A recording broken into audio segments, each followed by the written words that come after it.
Polling సరళిని పరిశీలించడానికి వెళ్లిన తెలుగుదేశం పార్టీ నాయునిపై కారుపై వైసీపీ నాయకులు రాళ్ల దాడి కురిపించారు. కడప జిల్లా కాశీనాయన మండలం గొంటువారిపల్లెలో ఎన్నికల పోలింగ్ సరళిని పరిశీలించడానికి నరసాపురంకు చెందిన కర్ణాటి వెంకటరెడ్డిపై అక్కడి వైఎస్ఆర్ కాంగ్రెస్ పార్టీ నాయకులు బూత్ దగ్గరికి రానియకుండా రాళ్ల దాడి చేశారు. ఈ దాడిలో కారు కూడా పూర్తిగా దెబ్బతింది.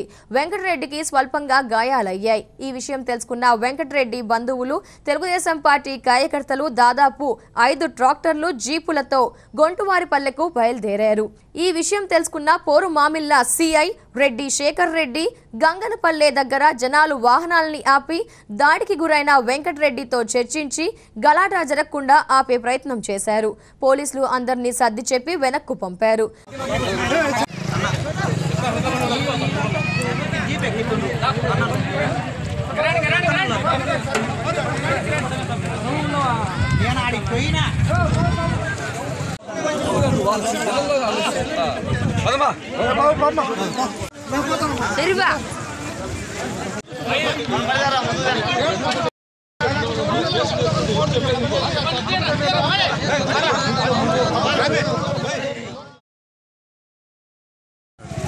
వాళ్ళు రెడ్డిస్ అంతా వచ్చి కొడతాన్నారు.